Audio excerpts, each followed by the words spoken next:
been scarred and I've been bruised. I have learned just what to do.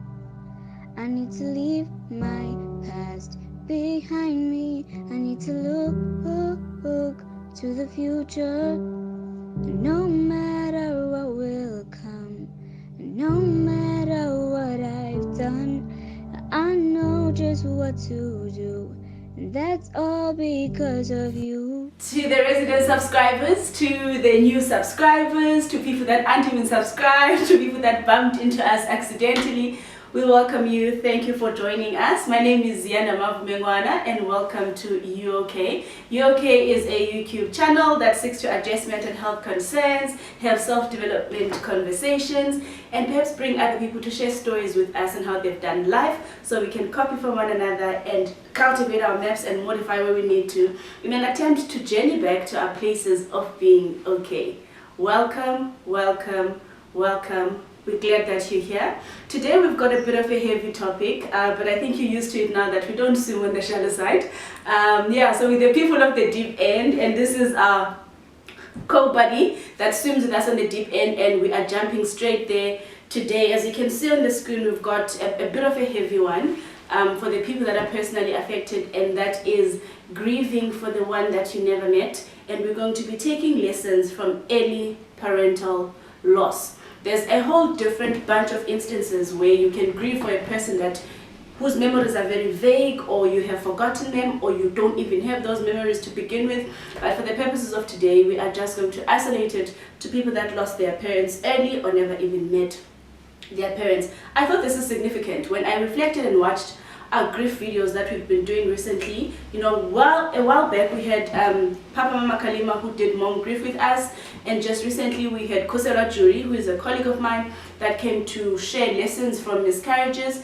And I thought, let's continue on that track and do a unique grief, precisely because these are the people that often feel left out of grief conversations, because they feel like that content that is presented, there isn't something that they resonate with, because they don't have the memory to begin with, or the memory has over time faded, but most importantly because they feel like their grief is not valid, or they don't have permission to grieve because there wasn't a significant relationship that they enjoyed that necessitates feeling a loss from that relationship. And I'm here with my face in this guy to give you permission that your grief is valid, your grief is personal, and your grief is justified. And we're going to chat a bit through these experiences so that if you've got these people in your life, you can be in a better position to support them. And if these people are watching, so you can feel like your grief story is as valid as everybody else's grief story. It's such a complex phenomenon to grieve in general. It's further complicated if the solid figure you are grieving for isn't crystallized in your brain. This often throws you into this box where you feel unsure of a lot of things in life, including your own identity. You know, when life is kind to you, when it deals you a fair hand, and you've got a mommy and you've got a daddy, and you build a life over time, and they write narratives into your story, you internalize them and what they mean to you, and that figure that they are in your head becomes your benchmark in terms of how to navigate a lot of things in life. So if you eventually lose them, unfortunately, there is this untouched, solid figure that you have internalized in your head, that in the absence of the physical person, you've got an internalized object that is strong, that is solid, that can help you through. You know what they would do, so you can compensate in that area of life that needs them, but they're not here now, because you know this is what mommy would do, this is what daddy would do, this is what she would say. So you can self-soothe a little bit better because you know what they say. You can say it in their voice, you remember how they smelled, you know. So you've got something in your box that you can steal from to compensate for that longing when the person that you long for isn't there. This isn't the case for people that don't remember their parents. There is no smell to remember. There is no voice to self-soothe. There is no picture to transport you back to that memory. There is no internalized object for you to anchor to and hold close and say in those hard moments, this is what mommy would say, this is what daddy would say. You feel so weak on the inside. Like the thing you're holding on to isn't strong enough. It escapes you. As when you try and attach your identity to it, it's not holding steady. As a result, you gather a whole lot of self-esteem problems because you're just not sure. How sure are you that they loved you? It feels like you're trying to convince yourself. It feels like you're trying to make yourself feel better. And you just feel like a fraud. You feel like somebody would come and expose your little lie or your little fantasy. So you're often feeling like something will go. Something will, your grip will loosen onto something because your grip wasn't that tight, to begin with. And when people share grief stories, you feel like you don't belong in that box. So you don't really relate to them, but you don't really relate to the people with parents either, because you don't have a parent, but you don't relate to the people that don't have parents because you don't have the stories that they have. You don't have the methods and techniques of grieving that they have. So basically you're here in between, which is a new kind of orphaning, that I don't belong there and I don't belong there. And you're just out here feeling completely abandoned for the second time. And every time you try and build from the stories that people tell you, from pictures if you're lucky, you feel like this isn't even valid. Why are you even crying? Who are you crying for? You don't know them. This is your brain tormenting you. That you don't know them. Why are you crying? Who are you crying for? Every time you're trying to tell yourself that I'm loved and I'm wanted, your brain is like, by who? How do you know? Because you don't remember them telling you that. And that often makes people feel like they fake grieving. Or that they should get over it now, it wasn't that bad. That they don't even know the depth of the loss really. And that's wrong. Grief is a love story at any given stage. For people that have a longitudinal history with their parents, it's a love story that was interrupted. For people that never met their parents or don't remember them, it's a love story of a love they long to give. It doesn't matter where on the spectrum you are. It's still a love affair. It's the agony of a love so profound that you're mad you didn't have the opportunity to give. Grief wears so many hats. Sometimes it's envy for the people that got to live that reality. And you're out there questioning your supreme being, that why did you think I'm not worth the experience? I know people die, but they don't die immediately. Why did you choose mine to be that premature? Did you not think I'm worthy of having that introject, even if later on I will lose it? So it's jealousy, it's rage. Because remember, if you were a child, you just think adults have power to chase bad things away, including death, and it just feels like they didn't fight enough for you. I was young. Could you not dodge the bullet? Could you not breathe a little harder when breath was escaping your lungs? How could you? How could you do that to me? And then the most painful thing is that children don't understand death. And every time they grow older and the implications of death are updated, it's like they understand from scratch what it is they've lost exactly, which is a new loss altogether. So more than anything, you've got additional permission to grieve as many times as you want to for the parent you don't remember, because you were tiny. You didn't understand, and the more you understand, you're losing your parent at a new developmental stage altogether. So when you understood death, you understood your death. It was new. So yes, you might have been 2 when the physical death happened, but you didn't know what that meant. And as the knowledge gets updated, you internalize from scratch and understand at a deeper level just how much you were robbed. I'm sorry you don't have certainty. And that's what makes you feel insecure. Because you're not sure really. You're not sure. I'm sorry you weren't as fortunate.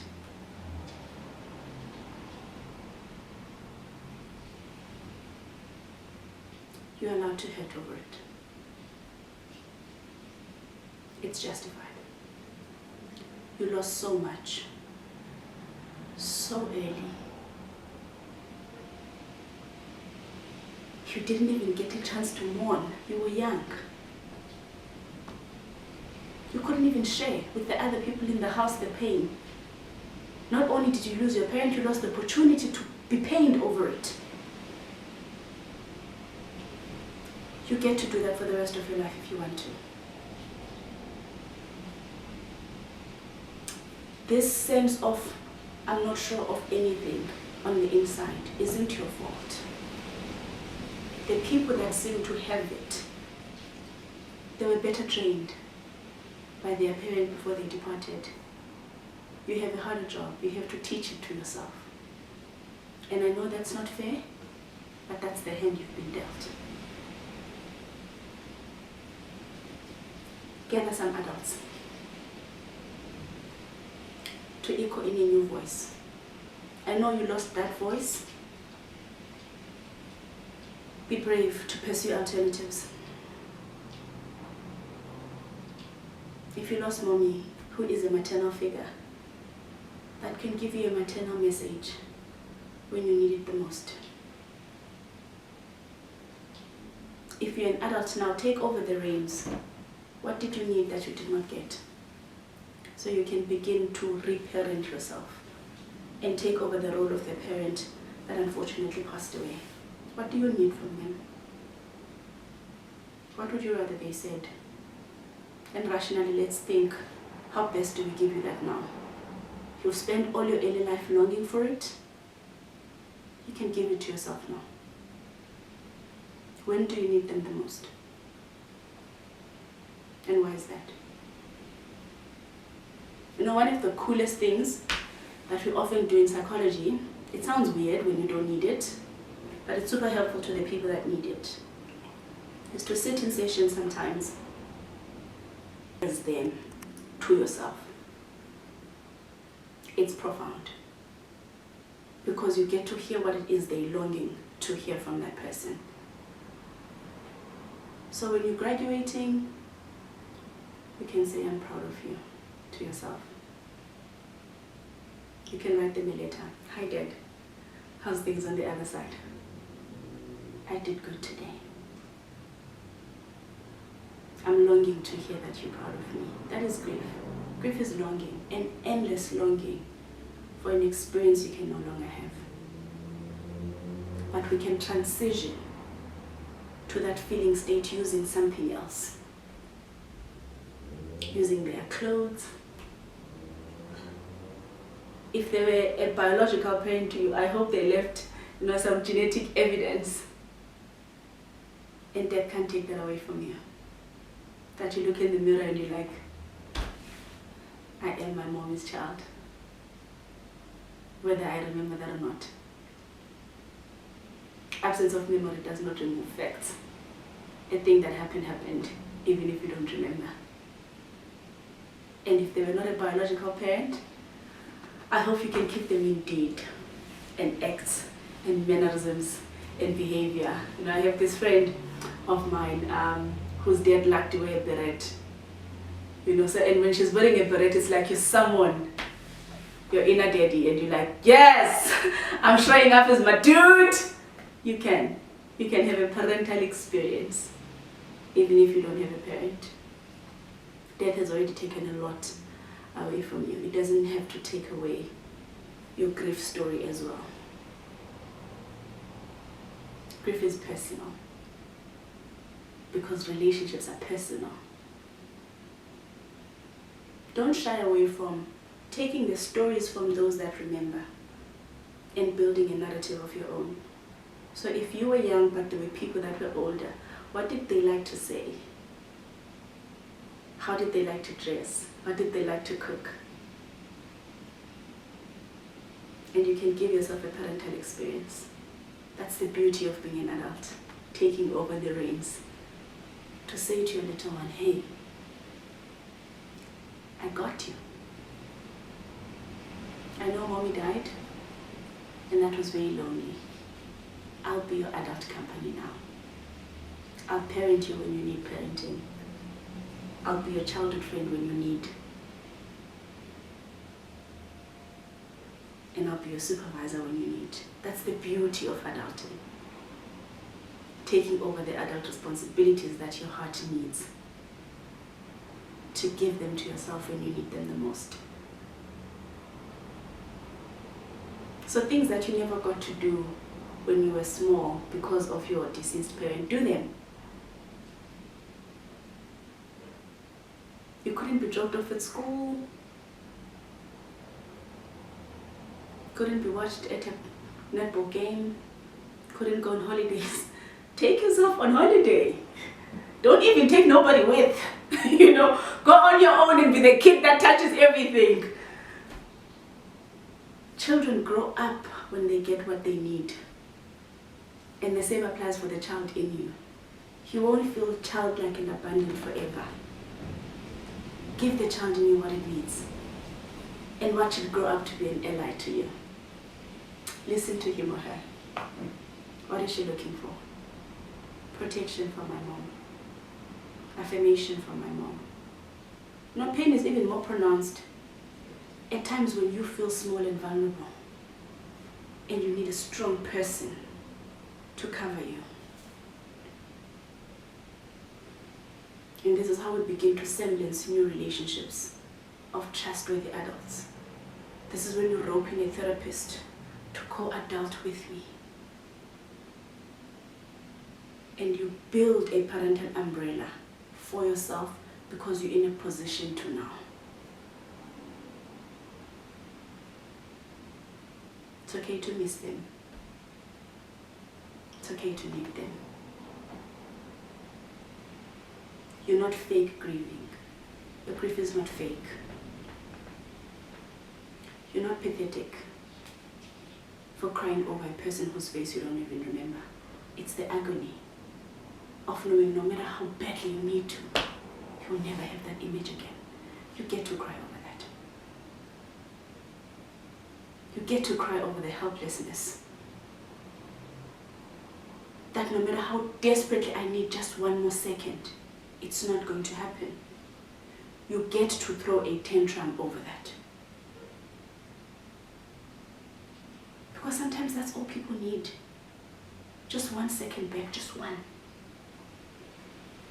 And every time they realize, my broken heart isn't going to change the facts. They're not coming back.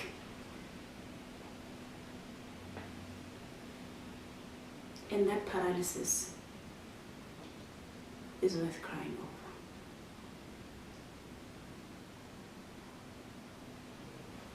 It's worth crying over.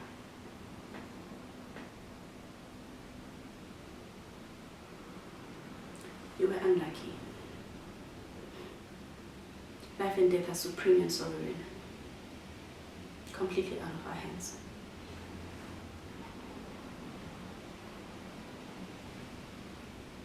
You didn't do anything wrong. It's not that you're the one that keeps on not being chosen for the nice things in life. Because I know that's how it feels sometimes. Get so scared to try for good things because your brain is like, why would you think that? Premature painful things happen to you. And you can trace this as far back as when you lost your parent. The brain is so mean when it's sad. It can't trust a good thing. Because the last time you had a good thing, it died.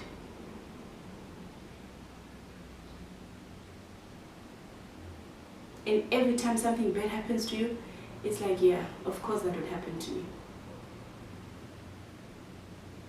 I mean, the parent that brought me to earth decided to exit before I even had the chance to blink once. Of course that would happen to me.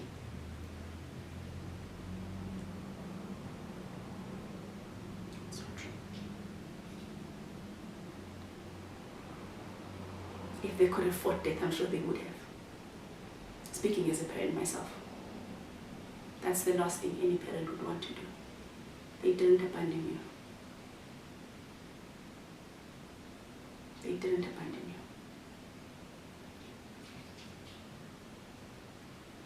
you. Make them proud and start crawling your way back to being okay. Trace back that off ramp. And let's see what we can give the little kid in you. And parent them from scratch. You're in a position to do that now. I'll see you next Tuesday.